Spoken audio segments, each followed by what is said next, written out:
Baik, kita akan belajar sekarang. Ya, hari ini tema kita tentang rahasia mengucap syukur. Ya, saya ulangi, tema kita hari ini adalah rahasia mengucap syukur. Ya, tolong Filipus carikan ayatnya untuk kita mulai membaca. Ayat yang keberapa? Rahasia mengucap syukur. Oke. Mau ngambil dari 1 Tesalonika atau Filipi? 1 Tesalonika 5:18. Ya, mengapa ada perintah ini? Mengucap syukurlah dalam segala hal. Bukan 10 hal, bukan 20 hal, segala hal. Sebab itulah yang dikehendaki Tuhan di dalam Kristus Yesus bagi kita semua. AYT, mengucap syukurlah dalam segala hal, sebab itulah kehendak Tuhan bagi kita di dalam Kristus Yesus. BIS, dalam segala keadaan hendaklah kalian bersyukur, sebab itulah yang Tuhan inginkan dari kalian sebagai orang sebagai orang yang hidup bersatu dengan Kristus Yesus. TSI, bersyukurlah kepada Tuhan dalam segala keadaan. Ya, lagi sekali bersyukur kepada Tuhan dalam segala keadaan. Karena itulah yang dikehendaki Tuhan bagi kita sebagai orang yang sudah bersatu dengan Kristus Yesus. Mojokerto hadir, puji Tuhan. FIA-nya Filipus. FIA-nya. FIA kita lihat.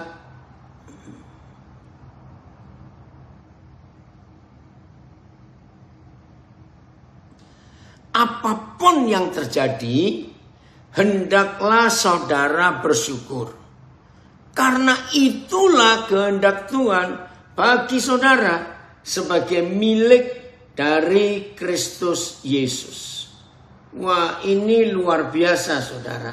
Untuk kita selalu bersyukur dalam segala keadaan tanpa terkecuali situasinya apa.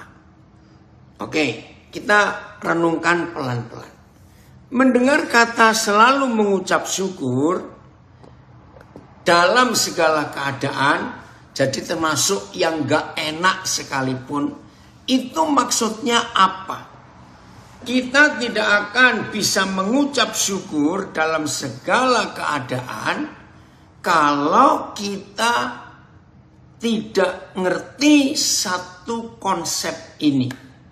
Ya, kita harus mengerti konsep ini supaya kita bisa mengucap syukur dalam segala keadaan.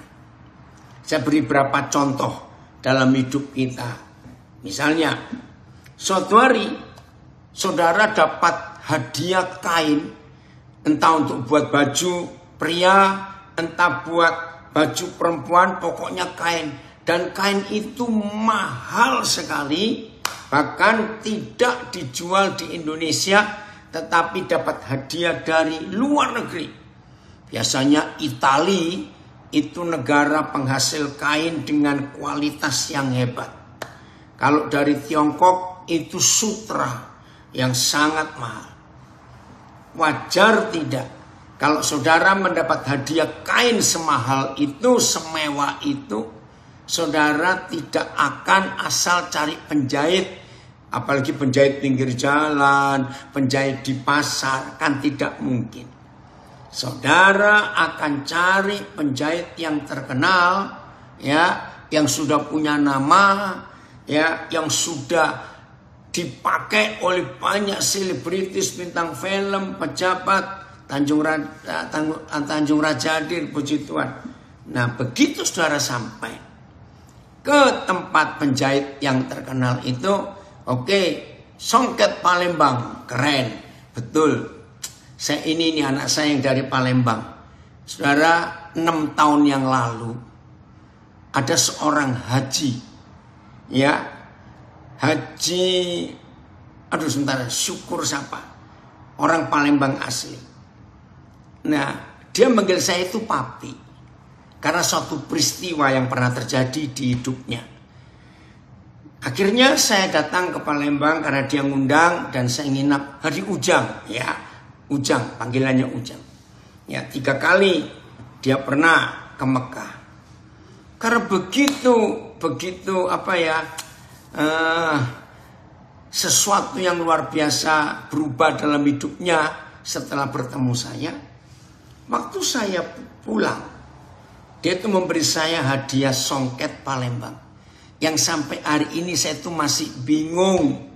Palembang hadir kelas 2 Palembang. Ya, saudara, yang ngomong bukan dia, tapi anak saya yang lain yang nemani saya nginep di rumah Haji Ujang ini. Dia bilang, papi tahu nggak harga songket itu? Dan ini songket khusus. Saudara, saya kaget. Harganya lebih 20. Wih, mendengar harga segitu, saya itu mikir, dipakai enggak ya? Bagus kan? Bahkan songket itu diberi ditempatkan. Oke, nyambung lagi. Ya. Oh, hilang. Ya. Ya, sempat hilang ini. Iya. Udah ya. Nah, saudara diberi sebuah tempatnya saja mewah sekali. Aduh, sayang betul saya dengan songket itu. Jadi sampai sekarang saya masih bingung. Padahal saya kenal banyak penjahit yang terkenal di Indonesia, di Jakarta. Dan saya juga mikir makanya bagaimana. Nah, katanya di antara benang yang dipakai untuk songket itu ada beberapa puluh helai benang dan itu benang emas. Udahlah, pokoknya mewah sekali. Nah, awas ya, jangan ada yang minta ya, jangan diminta. Oke. Nah, saya kembali ilustrasi itu. Akhirnya setelah salah seorang di antara kita mendapat hadiah kain yang sangat mahal dari teman atau keluarga saudara dari Itali. Dan saudara ketemu penjahit yang paling hebat karena pelanggannya sudah banyak. Ya, itu Filipus dari Maluku Barat apa? MBL itu Maluku mana itu? Ya, tanya temanya. Saudara pasti saudara akan pesan, hati-hati ya kalau jahit karena ini pasti pesan begitu. Nah, pertanyaan penting. Saudara pasti ngomong, berapa lama selesai? Ya, lagi sekali. Untuk bisa mengucap syukur dalam segala hal. Karena itu kehendak Tuhan di hidup kita. Ayatnya tadi yang baru gabung, 1 Tesalonika 5:18. Maka untuk saudara dan saya bisa melakukan perintah yang dikehendaki Tuhan ini untuk selalu mengucap syukur dalam segala keadaan, harus kenal konsep ini. Begitu penjahitnya berkata 8 hari Pak atau Ibu, 8 hari ya.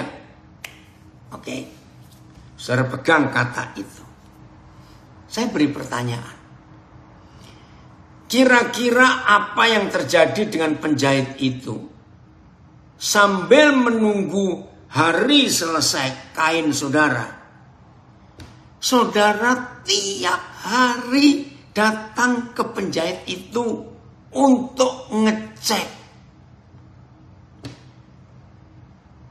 Hanya ingin tahu bagaimana mereka proses motongnya dan semuanya, dan saudara nggak ingin kain itu salah potong atau rusak.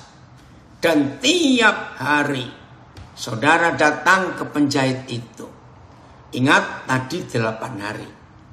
Kira-kira sampai hari keempat saudara sudah datang terus. Tolong jawab pertanyaan saya. penjahitnya jengkel nggak dengan kita? Jawab dong.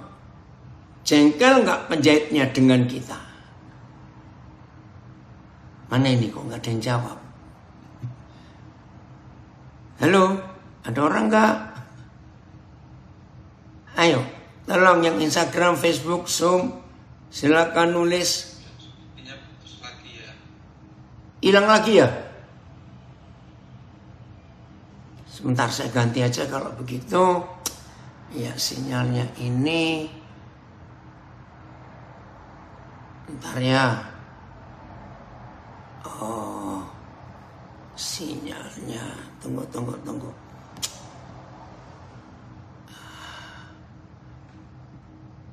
Sabar.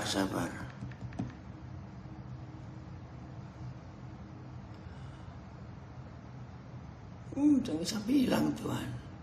Tolong satu-satu dulu. Ya sudah ada yang jawab. Sangat jengkel. Betul. Penjahitnya kan sangat jengkel.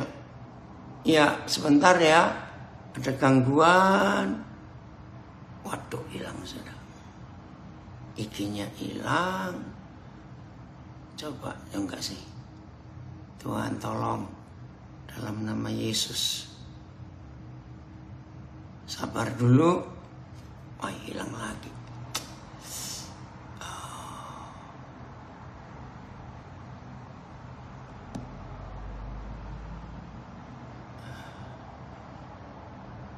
Tunggu.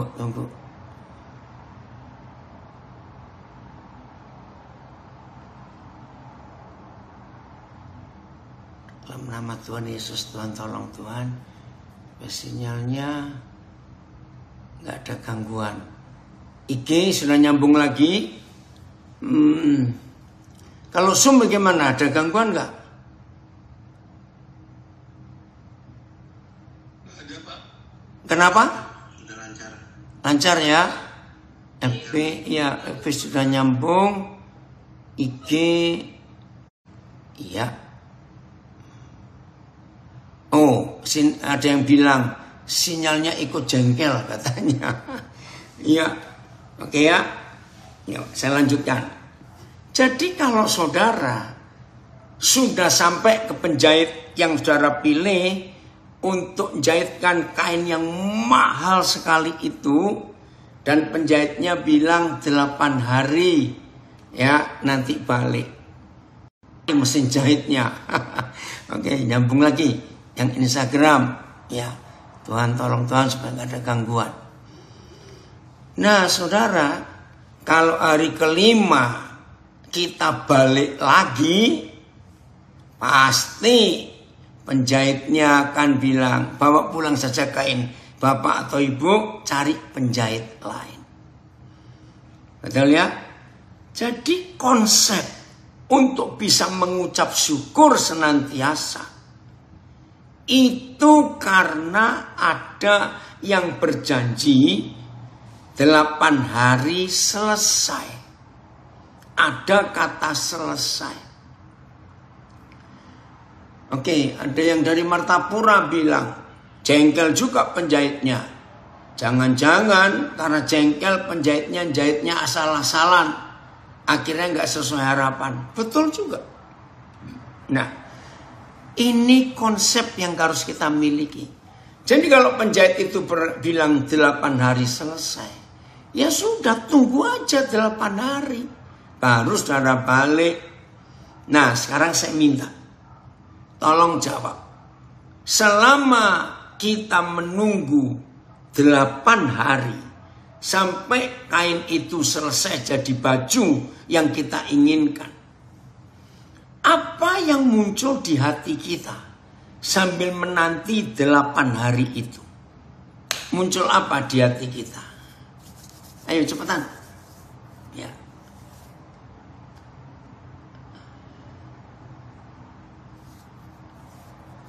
Loh, Ferdinand, kalau passwordnya ada, nggak masalah. Jalan, cuma nggak tahu kenapa. Kan biasanya di restart gitu ya. Ayo, apa yang muncul di hati saudara sambil menunggu 8 hari itu penasaran. Betul? Bukan kata penasaran. Oke, boleh juga. Oke, Felix, Papa senang sekali kamu hadir. Ayo, yang lain tulislah cepat saudara. Kita belajar sama-sama. Kalau saudara males komen ya, saya juga males ngajar. Was-was, jangan-jangan kayaknya malah rusak. Nah, itu nggak mengucap syukur namanya. Nah ini kan keluar hal-hal yang kita nggak pernah saling mikir. Ini bisa mikir, was-was. Nah, yang menjawab was-was, jangan-jangan kayaknya malah rusak. Ini kan jadi bahan diskusi. Dari Surabaya ada komen, berharap cepat pakai baju baru. Betul. Ya. 8 hari terasa lama. Dari Samarinda ada yang bilang, jangan dipikirin. Betul. Ya. Nah, ini loh saudara, rahasia mengucap syukur itu ya karena kita percaya kepada penjahitnya yang berkata 8 hari selesai. Nah, sambil menunggu 8 hari itu, ini yang penting. Bisa tidak kita yang punya kain itu cerita ke teman-teman, tunggu ya, aku punya baju baru, kain dari Itali. Iya, ada yang bilang supaya semangat karena diperhatikan. Enggak, bukan diperhatikan. Kalau tiap hari datangi, penjahitnya malah jengkel karena nggak percaya. Ada hal yang membuat kita yang menantikan setelah dengar kabar keyakinan 8 hari selesai, sukacita. Nah, itu mengucap syukur. Hore, aku akan punya baju baru. 8 hari lagi. Maaf, boleh nggak kita berkata, aku akan pamerkan kepada kalian. 8 hari lagi, aku punya baju baru, kain mahal dari temanku. Nah, itu mengucap syukur. Contoh yang berikut, ya, supaya kita makin mantap untuk selalu mengucap syukur. Saudara pernah bangun rumah, panggil kontraktor, ya, walaupun kontraktor itu hampir tidak ada kontraktor yang tepat menyelesaikan ya bangunan rumah, hampir nggak pernah ada. Hampir semua kontraktor itu seringkali meleset dari target yang ditetapkan. Ya toh? Ya. Jadi tidak salah dari tahunatanya. Jadi tidak salah jika pamer Yapi. Tidak. Memang sudah jadi kok bajunya 8 hari lagi. Itu loh. Ada yang risih jangan-jangan. Ya itu yang orang iri hati. Begitu ya. Nah, saya beri contoh ini. Saudara kenal seorang kontraktor. Ini kenal ya sekarang ya. Kalau dari penjahitnya nggak kenal. Saudara punya kenalan kontraktor. Walaupun saudara belum pernah bangun rumah dengan kontraktor itu. Tapi kira-kira 15 teman saudara yang pernah menggunakan jasa kontraktor itu. Dan saudara sudah berkunjung ke 15 rumah baru dari 15 teman saudara. Dan di setiap rumah baru yang saudara kunjungi, saudara kagum. Wih, ini kontraktornya hebat sekali. Bagus sekali.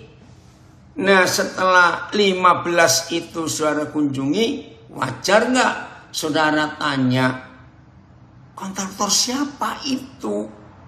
Si A. Nah, berapa waktu kemudian saudara punya tanah kosong dan ingin bangun rumah. Wajar bukan kalau saudara cari kontraktor itu. Lalu ngitung-ngitung gambar semua. Lalu kontraktor bilang 3 bulan diusahakan selesai. Saya tanya lagi, begitu pembuatan fondasi, peletakan batu pertama istilahnya, sampai 3 bulan itu, apa yang muncul di hati saudara? Dengan kontraktor yang sudah pertanyaan, was-was, khawatir, jangan-jangan, ayo, ada begitu? Tidak, betul, dari Cirebon, percaya. Gak usah was-was, gak usah khawatir. Wih Ron, Papa senang kamu hadir. Nah, Tuhan ya, selama 3 bulan saudara menunggu. Ya Tuhan tolong supaya sinyalnya gak ganggu ya. Maaf, saya ulangi lagi. Jadi setelah 3 bulan, oke, Grace dari Manado ya. Saudara 3 bulan itu saudara penuh sukacita. Bahkan saudara boleh pamer kepada teman-teman. Wih, 3 bulan lagi aku punya rumah baru. Nanti aku undang kalian. Waktu adakan pengucapan syukur masuk rumah baru. Saya tanya, apakah ada orang menyalahkan saudara? Hei, ngomong, kapan 3 bulan? Ada nggak yang marah begitu? Nah, bahkan ada yang ngomong ini dari Ngawi. Oh, udah kebayang apa yang mau diisi di ruang tamu, di kamar depan, kamar tengah, kamar belakang, ya dapur, betul. Sudah mulai membayangkan. Saudara, kalau ada orang yang ngeledek, kamu mimpi ya? Mana rumahnya belum kelihatan? Saudara, nggak usah dianggap, biarin saja.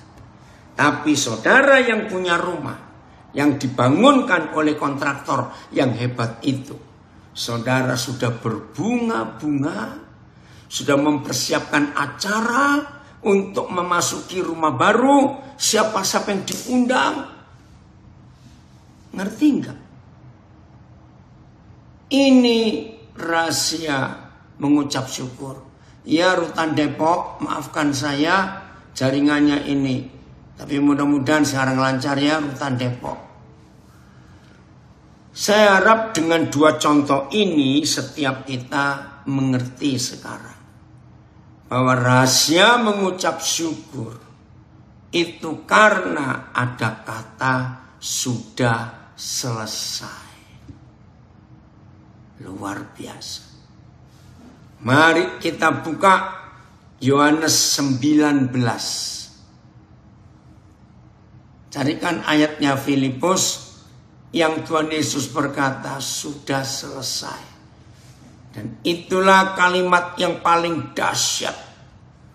Saudara yang belum tahu, biar hari ini jadi tahu betapa hebatnya firman ini. Ya, pelan-pelan. Ya, ayat 30. Yohanes 19 ayat 30. Roh Kudus tolong kami supaya para tukang ngomel hari ini bertobat. Dengar yang suka ngomel, bertobat. Kalau yang suka ngomel gak mau bertobat, dijahit bibir atas bawah jadikan satu supaya gak ngomel, maaf, guyon saja.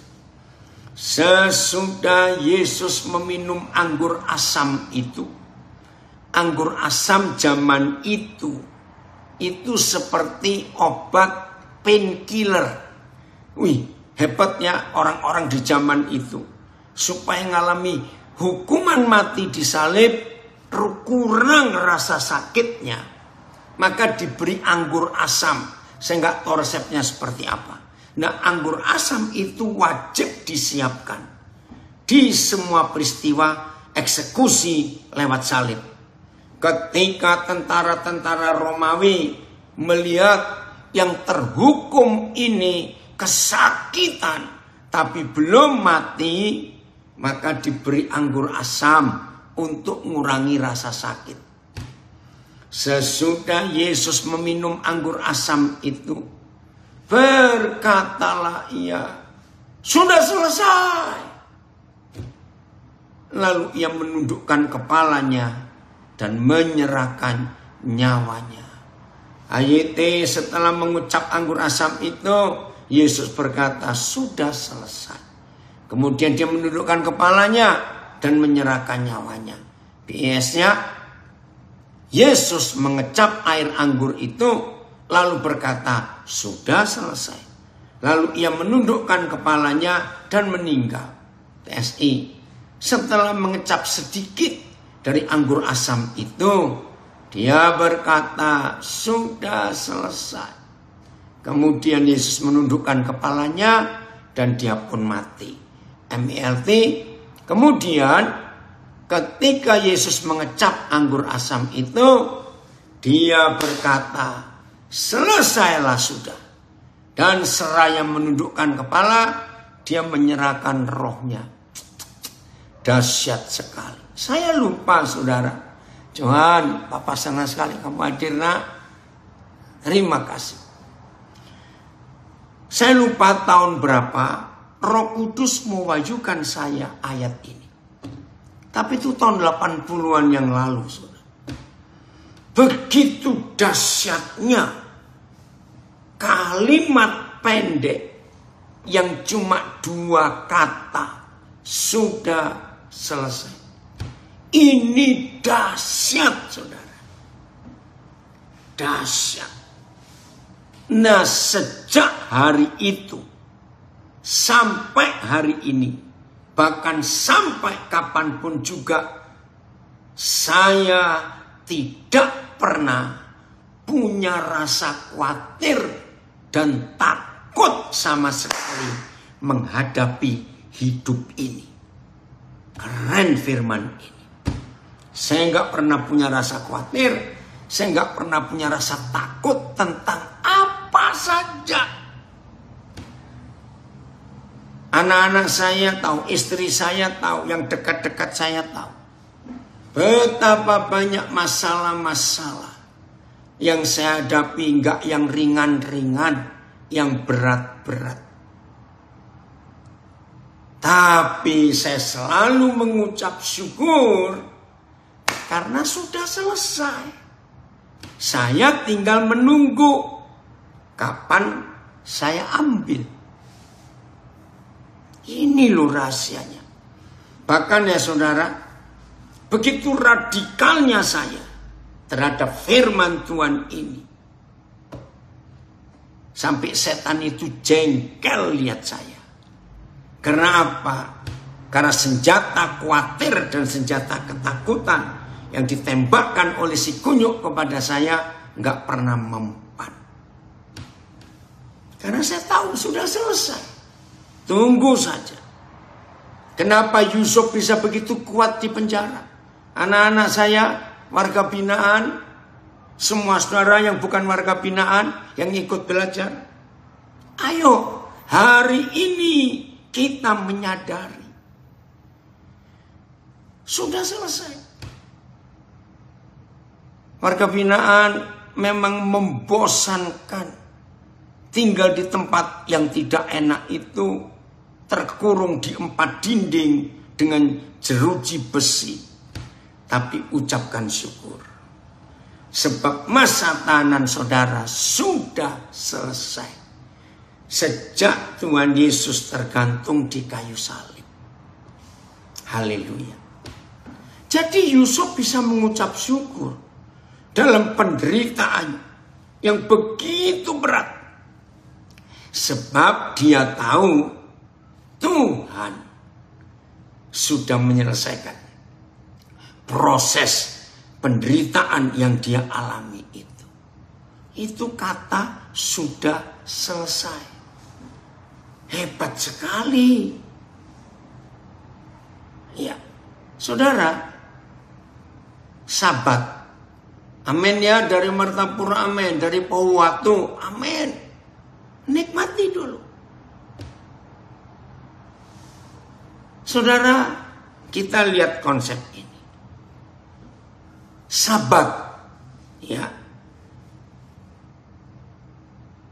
Menurut Keluaran 20, coba kita buka dulu Keluaran 20, hukum keberapa ya yang hormatilah hari Sabat?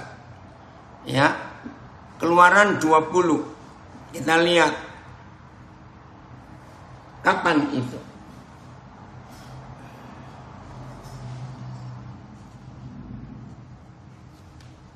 Keluaran 20 ya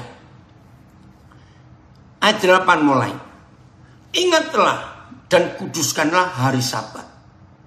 6 hari lamanya engkau akan bekerja dan melakukan segala pekerjaan. Tetapi hari ke-7 adalah hari Sabat Yahweh Tuhanmu. Maka jangan melakukan sesuatu pekerjaan, engkau atau anakmu laki-laki, atau anakmu perempuan, atau hambamu laki-laki, atau hambamu perempuan, atau hewanmu, atau orang asing yang di tempat kediamanmu. Nah, perhatikan ayat 11. Ini kunci hari Sabat. Ya. Sebab 6 hari lamanya Yahweh menjadikan langit dan bumi, laut dan segala isinya, dan ia berhenti pada hari ke-7. Itulah sebabnya Yahweh memberkati hari Sabat dan menguduskannya. Sudah selesai. Itu hari Sabat. Nah, jadi hari Sabat itu bukan Sabtu. Salah. Pokoknya Papa sudah menyelesaikan semua. Nah, kata sudah selesai itu artinya kita nggak perlu repot-repot lagi. Sama seperti kita ke penjahit tadi. Sama seperti saudara percaya pada kontraktor yang bangun rumah saudara 3 bulan tadi. Sudah nggak usah ngerecoki, nggak usah ngerepoti mereka. Percaya saja. Silakan pamer kepada teman-teman. Wih, aku punya baju baru. Wih, aku punya rumah baru. Nanti mampir ya. Karena sudah selesai. Ya, nanti baca juga di Kejadian pasal 1. Kapan Sabat dimulai? Ketika Papa sudah menyelesaikan penciptaannya untuk langit dan bumi ini. Nah, jadi Sabat buat kita itu dimulai ketika Tuhan Yesus tergantung di kayu salib dan berkata, sudah selesai. Wih, luar biasa saudara. Jadi sejak hari itu kita tuh gak perlu panik dalam segala hal. Kita gak perlu ketakutan, khawatir, gak usah. Sudah selesai. Luar biasa bukan? 1 Petrus 2 ayat 24. 1 Petrus 2 ayat 24. Jadi sudah selesai saudara. Oke, saya ini terima kasih Papi sehatin anak saya dari Manokwari. Ya. Hebatnya Papa kita.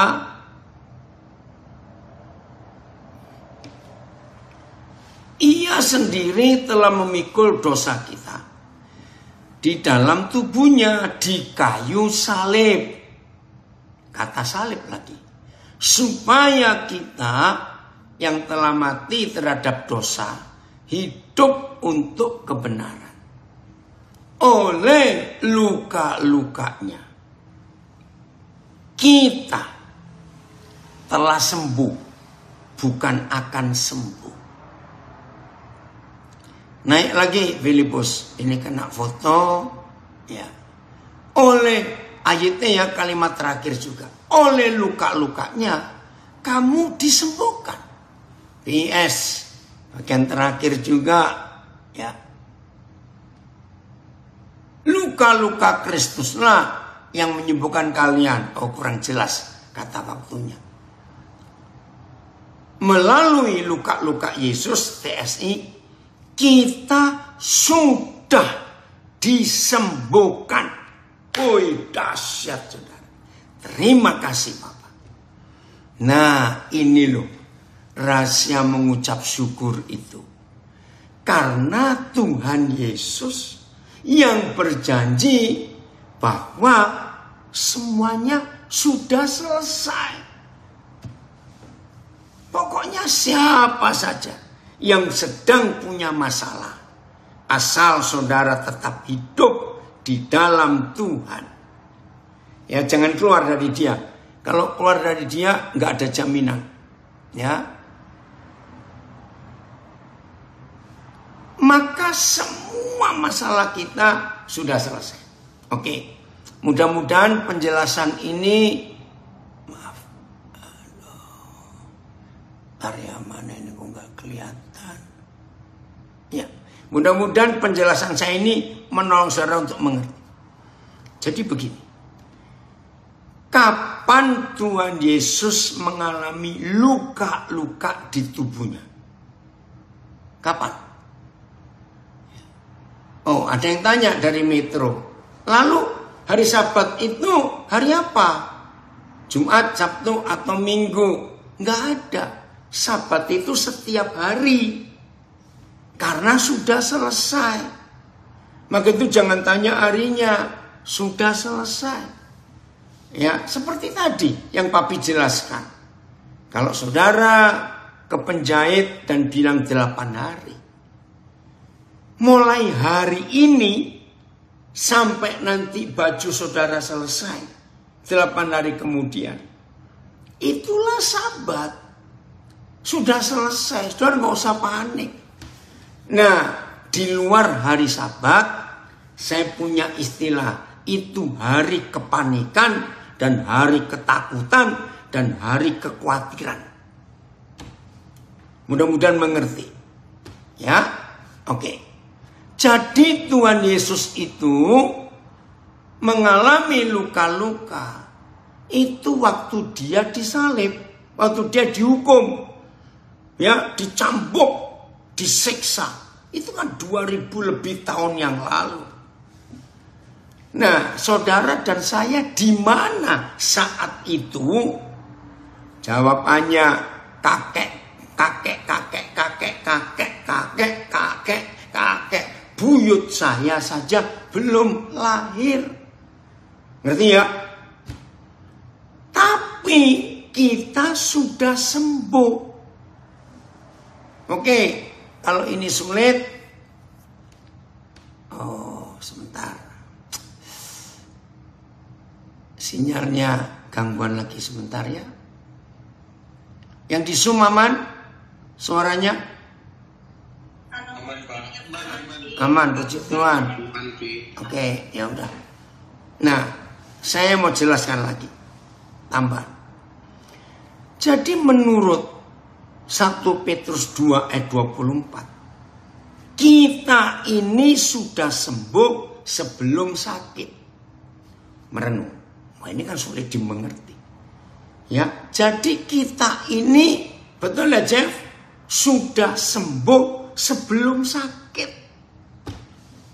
Jangankan sebelum sakit, sebelum lahir, saudara dan saya sudah disembuhkan oleh luka-luka Tuhan Yesus. Misalnya, sekarang, misalnya, 2 bulan lagi, kan belum jadi, ini cuma ilustrasi. 2 bulan lagi, ternyata kita akan sakit. Ya, 2 bulan lagi. Gorontalo cuma 1 orang anaknya. Iya Pak, cuma 1 orang. Cuma 1 ya. Wah, coba nanti Pak Andes minta. Kamu boleh pakai HP enggak yang Gorontalo? Tidak boleh Pak. Enggak boleh ya. Oke, kontak namamu siapa?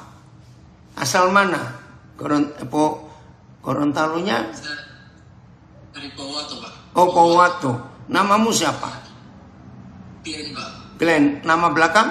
Iya. Glenn Mona. Siapa? Glenn Mona. Mora. Asal dari mana itu nama Mora?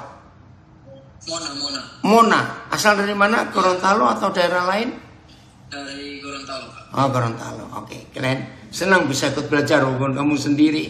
Terima kasih Bapak Ibu petugas yang mengizinkan anak kami ini boleh ikut belajar. Nah, jadi kalau kita akan sakit 3 bulan yang akan datang, dengarkan saudara, kita ini sudah sembuh 2000 tahun yang lalu. Udah, yang bingung nggak usah bingung lah, percaya saja pokoknya. Karena secara nalar akal kita, bagaimana orang belum sakit kok sudah sembuh 2000 tahun yang lalu? Nah, inilah rahasia. Yesus itu Alfa dan Omega. Apa artinya Alfa dan Omega? Artinya begini. Hari pertama, saudara mengundang kontraktor untuk bangun rumah saudara. Lalu setelah dihitung, dia bilang 3 bulan selesai. Nah, alfanya adalah hari pertama saudara ketemu kontraktor itu. Omeganya adalah 3 bulan kemudian. Nah, jarak dari alfa, ya, dari alfa ke omega ini itu 1 garis. Dan bagi Papa di surga itu cuma 1 hari. Mudah-mudahan mengerti penjelasan ini. Jadi saudara belum punya masalah, tetapi masalah yang belum saudara miliki itu sudah selesai sejak Tuhan Yesus tergantung di kayu salib. Mudah-mudahan gampang dimengerti ya. Tapi ulang sekali lagi alfa dan omega tadi. Ya, terima kasih. Ya. Alfa dan omega itu abjad dalam bahasa Yunani. Kalau kita pakai bahasa Indonesia, A sampai Z. Ya, itu artinya. Nah, jarak waktu hari pertama saudara ketemu kontraktor, lalu saudara ditanya ukuran tanah dan tanya nanti bangunannya gambarnya seperti apa yang gambar. Lalu setelah dihitung semua, kontraktor bilang 3 bulan rumah saudara jadi. Dari hari pertama kontraktor bilang sampai 3 bulan. Itulah alfa dan omega.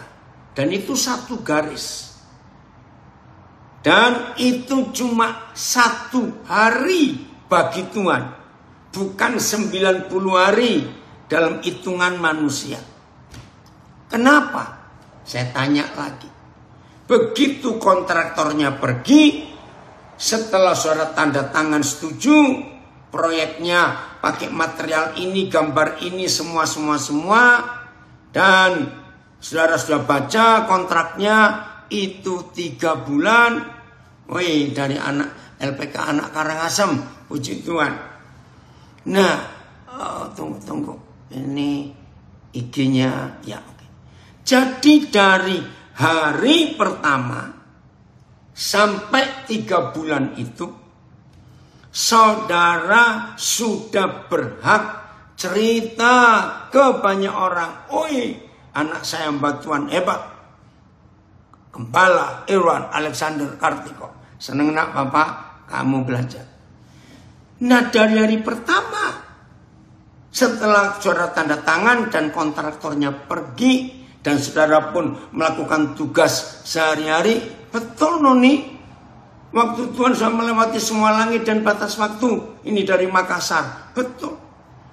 Saudara mulai hari pertama selesai tanda tangan dengan kontraktor, saudara punya hak cerita ke teman-teman, hei, aku sudah punya rumah baru, hore, aku punya rumah baru, ayo kamu nanti datang, kamarnya banyak, kamu boleh nginap. Bisa disalahkan orang nggak kalau saudara ngomong, mana rumahnya? Loh, saya tanya, bisa nggak orang nyalakan saudara kalau saudara ngomong seperti itu? Padahal rumahnya belum jadi. Mana jawabannya? Ayo. Gak bisa, Papi. Nggak bisa orang nyalakan. Karena sudah jadi. Oke. Nggak bisa. Iya. Dia nggak mungkin bilang kita gila, nggak sudah punya rumah kok. Oke. Masih bingung ya? Bisa ya? Bisa. Enggak. Orang itu nyinyir. Enggak. Oke, saya beri contoh lagi. Supaya nangkep. Saudara yang punya tabungan, punya nomor rekening di sebuah bank. Saya tanya kepada saudara. Saudara pegang uang enggak? Secara cash? Tidak. Karena uang itu ada di bank. Yang saudara pegang cuma angkanya. Di tabungan atau di buku tabungan atau di saldo. Saya tanya. Bisa nggak misalnya tabungan saudara isinya 30 juta misalnya. Terus saudara berkata kepada teman-teman, "Weh, aku punya uang 30 juta. Ayo makan yuk. Ayo aku belikan kamu ini." Bisa nggak saudara berkata seperti itu? Walaupun ditanya, "Lu uangmu mana? Aku nggak lihat uangmu."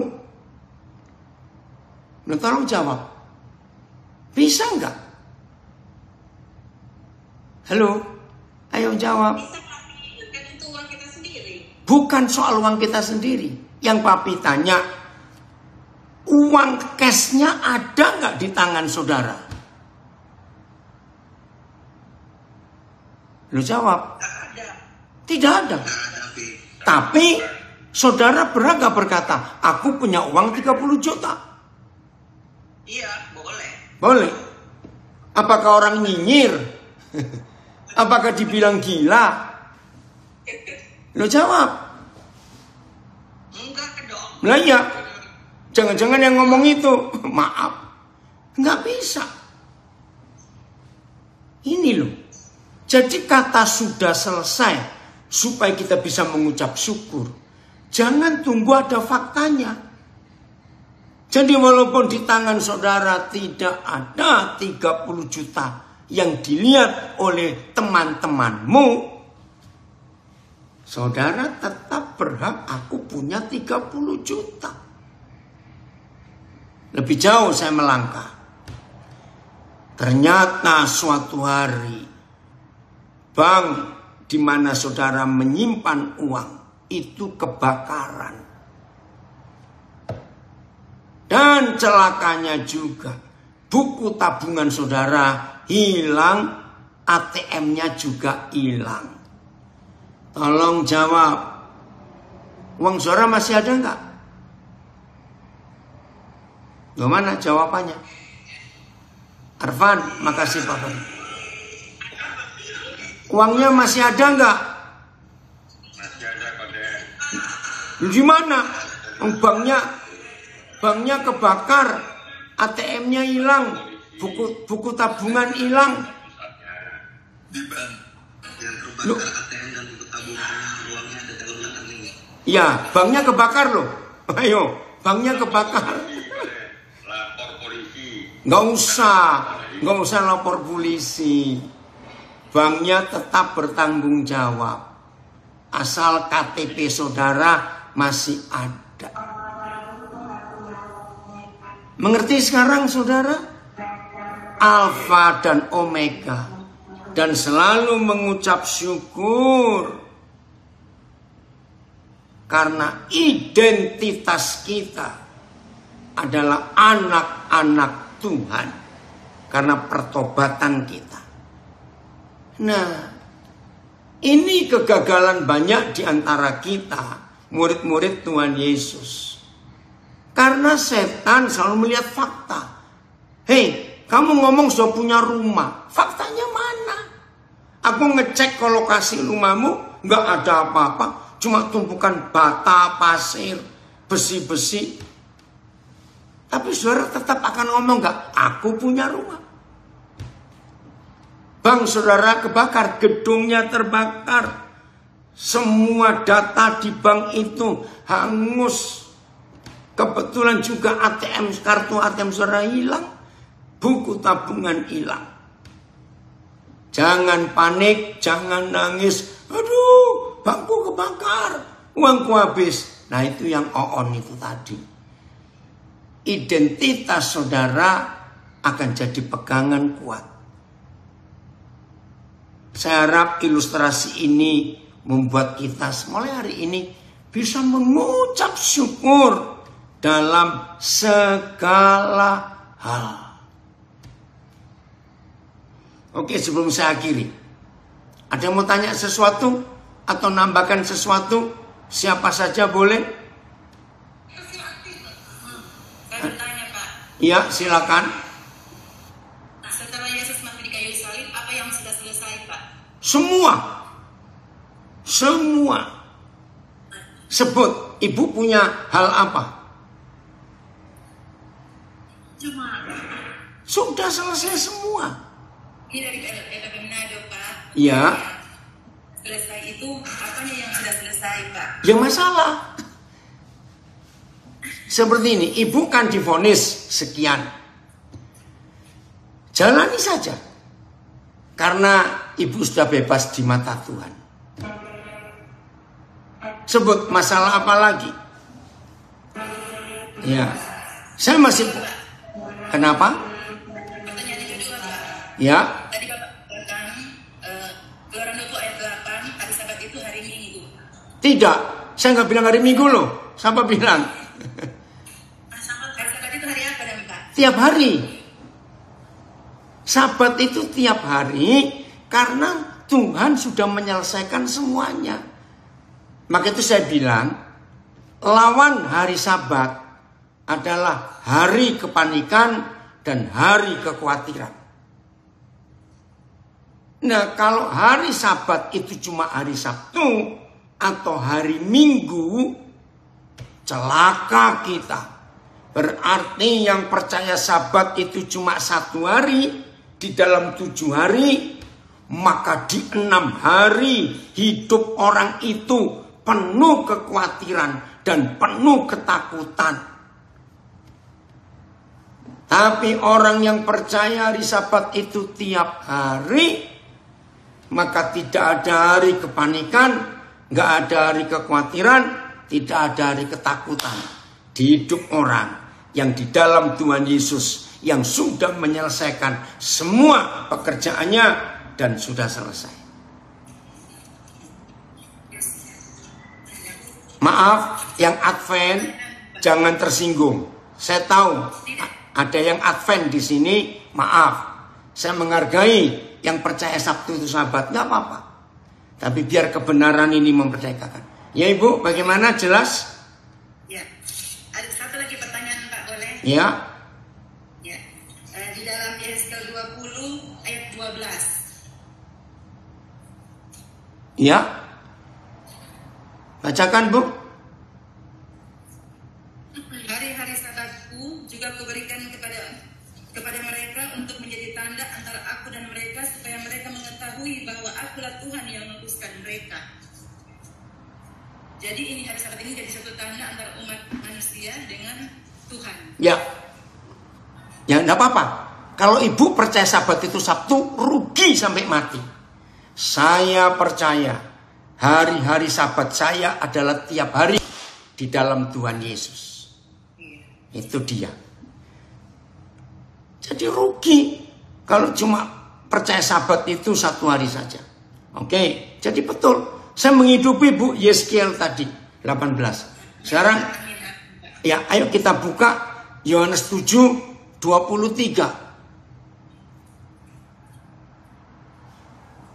Nah, ada yang komen dari Tobelo, lebih bagus kalau gedung banknya terbakar, supaya uangnya berbunga terus, sekarang nggak bisa diambil. Kalau ada ATM bisa ambil di bank lain. Ya. Lihat ya, Yohanes 7:23.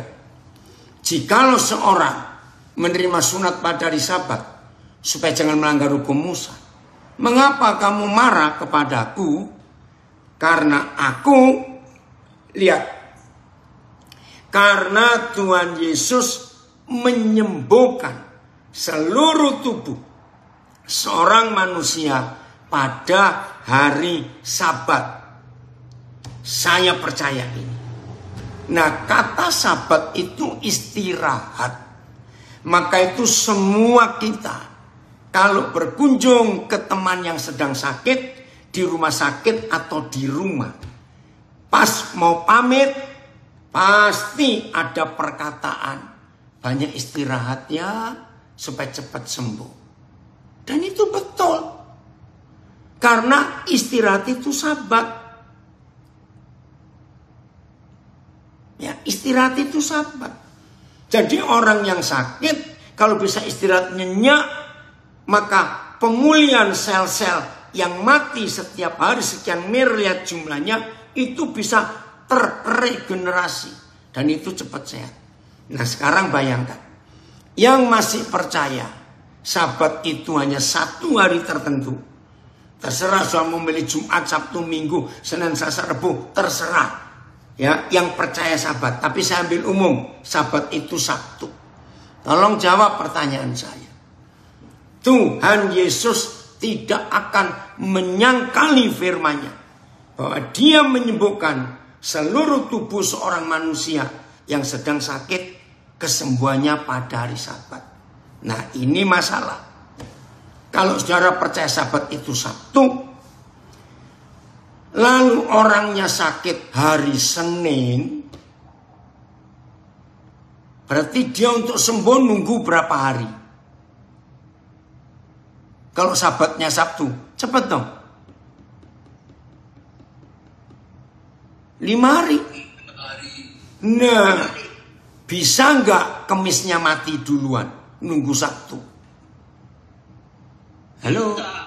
Nah ya itu. Maka itu salah. Kalau Sabat cuma 1 hari, lalu 6 hari kita penuh kekhawatiran.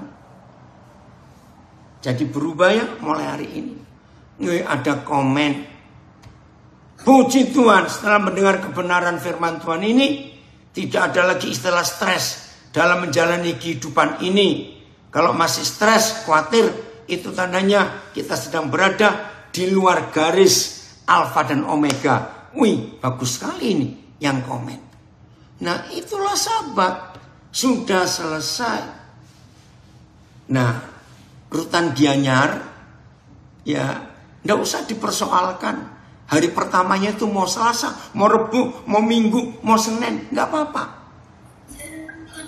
Kalau saudara mengambil hari Senin itu hari pertama, maka hari Sabatnya ke-7 hitung hari apa? Enggak. Jadi mulai hari ini jangan sibuk menghitung harinya, hari apa Sabat. Pokoknya setelah saudara dan saya percaya Tuhan Yesus, Sabat itu tiap hari. Saya ulangi lagi supaya nggak ada pertanyaan. Lawan kata hari Sabat itu bukan Senin, Minggu, Selasa, Rebu, Kamis, Jumat, tidak. Lawan kata hari Sabat adalah hari stres, hari khawatir, hari panik, hari takut, hari gelisah. Maka itu yang percaya Sabat cuma Sabtu, maka saudara bisa menulis Senin itu hari ketakutan, Selasa hari kekhawatiran, Rabu hari stres, Kamis hari gelisah, Jumat hari sakit kepala. Karena nggak ada istirahatnya. Jadi indah ya. Inilah artinya rahasia mengucap syukur. Luar biasa Tuhan kita. Kalau kita ya Oh betul ya Melisa, keren pengertian tentang hari Sabat ini. Itu karena sudah selesai. Ya sudah. Ayo nikmati hidup ini. Walaupun suara-suara warga binaan di tempat yang gak enak, nikmati Sabat.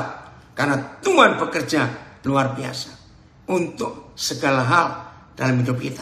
Saya beri kesempatan satu lagi. Ada yang mau tanya? Atau ada yang mau nambahkan sesuatu? Dari lapas tahunan Pak. Oke, Tahuna silakan. Pak, masuk Pak suara. Yuk masuk. Tanya, kan Tuhan sudah katakan sudah selesai. Jadi gimana Pak kalau orang yang sudah meninggal mati tapi belum bertobat Pak? Gimana itu Pak? Ya, kalau yang sudah meninggal tidak ada urusan dengan yang masih hidup. Kita tidak boleh menghakimi orang yang sudah meninggal belum bertobat. Oh Metro izin live, Tuhan memberkati. Pak, yang sudah meninggal bukan urusan kita. Biasanya Pak ya, saya percaya Tuhan itu sayang luar biasa. Ini kasus ayah saya sendiri. Saya tahu tahun-tahun terakhir hidupnya dia itu meninggalkan Tuhan. Mengerikan. Bahkan dia percaya kepada dunia mistis. 3 tahun setelah ayah saya meninggal, saya dalam keadaan sedih sekali. Tiba-tiba ibu kami menemukan surat yang ditulis oleh ayah kami. Dia mau kirim surat itu ke pendetanya. Ternyata belum sempat kekirim. Dia meninggal. Nah, di dalam surat itu kami semua membaca. Dia menyatakan pertobatan. Mau kembali lagi kepada Tuhan. Waduh, hati saya lega sekali. Karena bukti surat itu. Nah, tapi jangan ini jadi jaminan dan patokan. Artinya begini. Ternyata yang Maha Kasih itu selalu memberi kesempatan kepada semua manusia. Bukan cuma yang percaya Yesus. Kita nggak tahu. Menit-menit terakhir dia sedang berjuang dengan malaikat maut. Roh Kudus pasti akan mengingatkan kembali. Itu jawabannya. Tapi jangan sinyalnya hilang. Jangan dipakai ini alasan. Yaudah aku bertobat kalau mau mati saja. Kalau sempat. Iya. Ada yang tanya dari Manado lagi. Tadi kan Bapak bilang yang penting percaya. Apakah dengan percaya sudah cukup untuk Tuhan? Ya kembali tadi. Penjahit yang saudara percayai, kontraktor yang saudara percayai, cukup membuat saudara tenang. Nggak usah khawatir. Kalau penjahit bilang 8 hari, ya tunggu 8 hari. Kalau kontraktor bilang 3 bulan, ya tunggu 3 bulan. Jelas ya? Oke. Saya percaya semua kita tertolong. Jadi mau mengucap syukur, dikata-katai, ngucap syukur, dituduh, difitnah, disalahkan, ngucap syukur. Ya, keraksaan, puji Tuhan, cuma berapa orang itu hadir keraksaan. Inilah yang Tuhan ingin atas kita. Walaupun ada masalah, saya masih menghadapi berapa masalah hari-hari ini. Tapi saya nggak pernah stres, saya nggak pernah khawatir, sebab sudah selesai. Saya tunggu saja waktu Tuhan. Nah terakhir saya beri ilustrasi. Terjadi berapa puluh tahun yang lalu. Waktu itu saya baru punya 1 kemenakan. Anak dari kakak saya. Umur 4 tahun. Nah mamanya itu kakak ipar saya. Itu pintar buat kue. Nah salah satu kesukaan ponakan saya ini. Kalau mamanya buat kue sus, tahu ya? Nah hari itu saya berkunjung ke rumah kakak saya, terus saya lihat Kemenangan saya umur 4 tahun itu marah-marah. Dia pukul mamanya. Ya, mama jahat, mama jahat. Oh, kerasaan 2 orang. Berarti ada petugas itu ya. Terima kasih. Saya tanya, kenapa kok mama jahat? Ini loh. Dia itu suka kue sus. Dan saya lagi masak. Ini masih di oven. Tapi dia nggak sabar. Ingin cepat makan kue susnya. Dan dia marah. Mama jahat, mama jahat. Saudara, dari peristiwa itu, ayo kita belajar. Pernah nggak kita pernah bilang Tuhan jahat?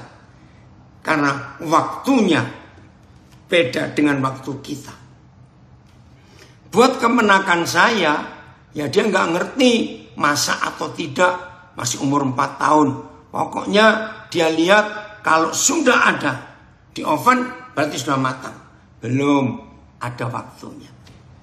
Jadi rajin mengucap syukur dalam segala hal supaya Tuhan dipermuliakan dalam kehidupan kita semuanya. Oke, Tuhan memberkati kita. Selamat menikmati hari Sabat setiap hari. Tuhan Yesus memberkati.